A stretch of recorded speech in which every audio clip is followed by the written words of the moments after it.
গণিতে 10টা কারণে ম্যাক্সিমাম শিক্ষার্থী ফেল করে। ম্যাক্সিমাম শিক্ষার্থী তোমার গণিত পরীক্ষার সামনে অন্তপক্ষে তুমি 10টা ভুলের মধ্যে বেসিক কিছু ভুল করবাই, কিছু ভুল কইরই না এবং বেশি করো না। আজকের ভিডিওতে আমরা কথা বলবো গণিত পরীক্ষা নিয়ে, যে ভুলগুলো অধিকাংশ শিক্ষার্থী করে অ্যান্ড তাদের রেজাল্ট হয় ফেল করা। আমরা আজকে এই ভুলগুলোর মূল বেসিক জিনিসগুলো আলোচনা করব, যে ভুলগুলো করা উচিত হবে না। তো চলো ভিডিও শুরু করি। যারা এখন আমাদের YouTube channel, Facebook page subscribe and follow করে রাখো, এবং তোমাদের বন্ধু বান্ধব যারা কিনা এই ভুলগুলো করে ওদেরকে একটু মেনশন করে দাও যে এটার কারণে তোর রেজাল্ট খারাপ হইতে পারে, তাই অবশ্যই মেনশন করে দিবা। প্রথমে যদি আমরা কথা বলি তোমাদের এখানে যে ভুলটা ম্যাক্সিমাম শিক্ষার্থী করে, সেটা হচ্ছে যে মুখস্থ করার চেষ্টা করে। মূলত গণিতকে আসলে মুখস্থ করা জিনিস? এই আগে বিষয়টা বোঝো, গণিতকে মুখস্থ করা জিনিস? অফকোর্স না, মুখস্থ করা যাবে না। গণিত বোঝার জিনিস, বুঝতে হবে। তুমি নিজে না বুঝলে শিক্ষকের সহায়তা নাও, বন্ধুদের সহায়তা নাও, ইউটিউবের সহায়তা নাও, বা যদি তুমি মানে মুখস্থ না করে বুঝে যাবা, শিখে যাবা, সেদিন তুমি গণিতে ফাটাইতে পারবা। যারা মুখস্থ করে যায় একটু এদিক ওদিক হইলে তারা নড়াচড়া শুরু করে যায়, কারণ তারা পারে না। তাই মুখস্থ বিদ্যা গণিত না। ওকে, প্রশ্ন ভালোভাবে না পড়ে, এটা খুবই গুরুত্বপূর্ণ একটা বিষয়। অনেক শিক্ষার্থী চোখের দেখায় মনে করে সে প্রশ্ন কমন, কিন্তু যখন অ্যান্সার করতে যায় তখন দেখে যে এটা তো একটু অন্যরকমের দেওয়া, যেখানে থাকার কথা স্কয়ার সেখানে কিউব আছে, কেমনে কি সম্ভব? থিতা থাকার কথা আছে দেখুন অন্য কিছু, এরকম অনেক কিছু হয় না। সো অফকোর্স সবসময় জন্য প্রশ্ন পড়বা, এটা তোমার কনফিডেন্স অনেক সময় দেখা যায় কি স্বাভাবিক রাখবে।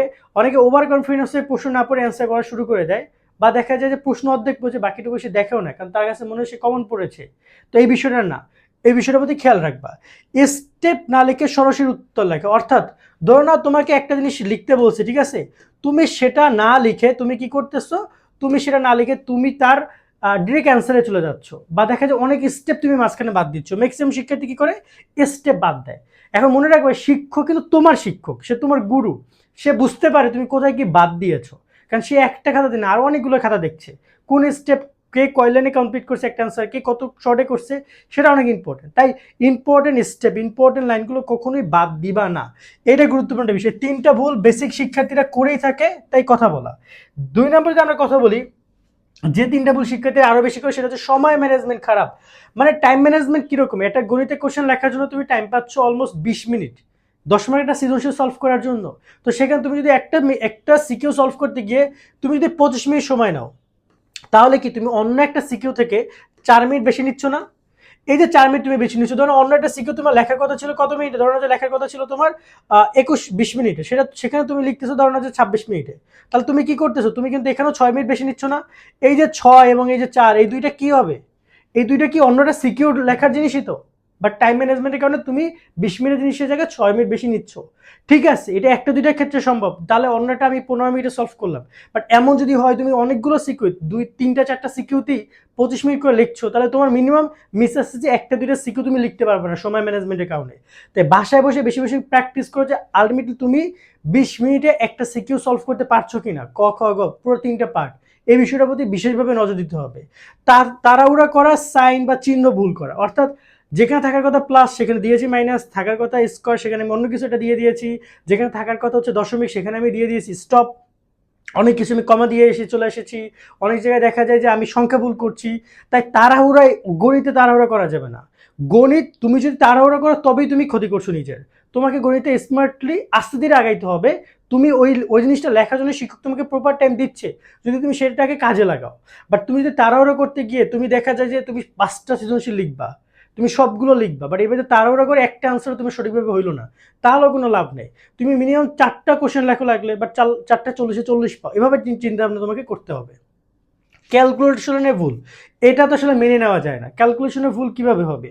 ক্যালকুলেটর সঠিকভাবে মানে ব্যবহার করলে আমাদের ক্যালকুলেশন ভুল হওয়ার কথা না, কিন্তু অনেক শিক্ষার্থী সঠিকভাবে ক্যালকুলেশন করার পরও দেখে প্রপারলি লিখতে পারে না, ওই জায়গায় ভুল করে।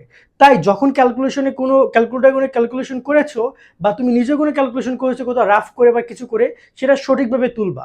আর যখন তুমি ক্যালকুলেশন করবে, এই ক্যালকুলেশন তো বেসিক সবাই শিখেই যাবা, কোনো একটা ক্যালকুলেশনের ম্যাথ, সেটা ক্যালকুলেটর রিলেটেড হোক, সেটা রাফ রিলেটেড হোক, যেখানেই হোক না কেন। তাই অবশ্যই এই ক্যালকুলেশনের জায়গায় তোমাদেরকে আরো বেশি মানে বিশেষভাবে মনোযোগী হইতে হবে, কারণ ক্যালকুলেশন কিন্তু মানে একটা অ্যান্সার, তাই না? ওই অ্যান্সারটা তুমি কিন্তু নিয়ে আসতেছো, সেটা ক্যালকুলেটর হোক, সেটা রাফ থেকে হোক। তো অবশ্যই ক্যালকুলেশনে ভুল মোটেও করা যাবে না। এরপর যদি আমরা কথা বলি তোমাদের, এরপর যদি আমরা কথা বলি যে অঙ্ক শেষ না করে চেক না করো, অঙ্ক শেষ না করে আমরা কি শেষ করে আমরা চেক করি না, মনে করি যে অ্যান্সার লিখে দিয়েছি, অ্যান্সার এত এত শেষ, আমরা চলে যাই। বাট এটা করা যাবে না। এই যে অ্যান্সারটা যখন আমি লিখবো, যখন আমি অ্যান্সার লিখবো তখন আমি ট্রাই করব সেটা কি করা প্রপারলি, সেটা আমার তোমার হচ্ছে যে একবার চেক করা যে আমি প্রপারলি অ্যান্সারটা ঠিক আছে কিনা, একদম শুরু থেকে যতগুলো লাইন আছে শেষ পর্যন্ত আমি এটা চেক করব। এটা খুবই গুরুত্বপূর্ণ। লাগলে তোমার 1 মিনিট সময় ব্যয় যাক, বাট তুমি তোমার জায়গায় মানে কনফার্ম হচ্ছ। কোনো কারণে এটা এমন হইতে পারে যে তুমি প্রত্যেকটা অঙ্ক শেষ করার শেষে চেক করতে পারো, আবার একদম পুরো খাতা রেডি করেছো, পরীক্ষার 10 মিনিট আগে তুমি একবার চেক করতে পারো, জমা দেওয়ার 10 মিনিট আগে।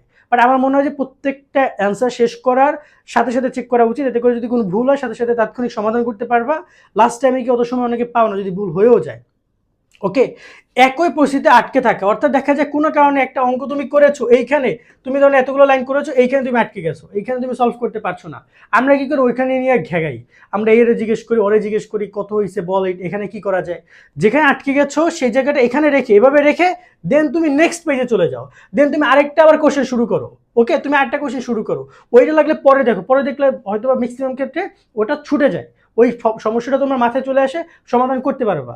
বাট ওই সময় তুমি যদি 10 মিনিট 15 মিনিট ওর পিছনে টাইম দাও, টাইমই তোমার নষ্ট হবে, খুব বেশি মনে হয় না হবে। তাই যদি কোনো কারণে তুমি বেঁচে পড়ো, ওইটা ওখানে রেখে তুমি সামনে করো, সামনে আগে যাও, সামনে কোশ্চেনটা সলভ করো। ওকে, আর খাতার আগে খাতায় অগোছালো লেখা, মূলত লেখা অগোছালোর ক্ষেত্রে কি করে শিক্ষার্থীরা, ম্যাক্সিমাম শিক্ষার্থী যখন খাতায় লেখে সে ক কই লিখছে, খ কই লিখছে, কোনো দিক বেদিক থাকে না। তাই সৃজনশীল লেখার ক্ষেত্রে ক খ গ লেখার ক্ষেত্রে বুঝে শুনে লিখবা। তবে এখানে সিরিয়ালটা ব্রেক হইতে পারে, 1 নম্বর না লিখে তুমি 10 নম্বর আগে লেখো, সমস্যা নাই। যেটা যেটা কমন পড়েছে সেটা সেটা তুমি আগে লেখো, তবে ধারাবাহিকতা রক্ষা করলে ভালো হয়। বাট কোনো কারণে রক্ষা করতে পারো না, সমস্যা নাই। তবে ক খ গ একটা সৃজনশীলের মধ্যে সেগুলো যেন স্পষ্ট থাকে, লেখাগুলো যেন শিক্ষকের চোখে পড়ে যে এটা ক, এটা খ, এটা গ, 1 নং প্রশ্নোত্তর ক, 1 নং প্রশ্নোত্তর খ, 1 নং প্রশ্নোত্তর গ, এভাবে লিখে লিখে দিবা। এটাকে সেটাকে একটু আন্ডারলাইন করবে যাতে শিক্ষকের চোখে পড়ে, অগোছল হওয়া যাবে না। আর সবচেয়ে গুরুত্বপূর্ণ 10 নম্বর পার্টটা, সেটা আমাদের এখানে লেখা নেই, এবার আমি বলে দিই। সেটা হচ্ছে রাফ করা। অনেক শিক্ষার্থী রাফ করে সেটাকে কেটে আসে না, বাট অফকোর্স রাফ করলে তোমরা সুন্দর করে এটাকে এভাবে দুইটা ক্রস চিহ্ন দিয়ে দিবা, এটা রাফ, এবং খাতার শুরুতে সুন্দর করে তোমরা লিখে দিবা এটা কি, এটা তোমার হচ্ছে রাফ ছিল। ওকে, তুমি এটা সুন্দর করে লিখে দিবা যাতে করে শিক্ষক বুঝতে পারে এটা রাফ ছিল। তো এইভাবে সুন্দর করে এই ভুলগুলো তোমরা মোটেও করবা না, এবং সুন্দর একটা পরীক্ষা দিয়ে আসো। তোমাদের সকলের জন্য দোয়া শুভকামনা রইল, এবং কার মধ্যে কোন ভুলগুলো আছে বেসিক্যালি সেটা কমেন্টে জানাইতে পারো, এবং চেষ্টা করবে সেগুলো সংশোধন করার। আল্লাহ হাফেজ।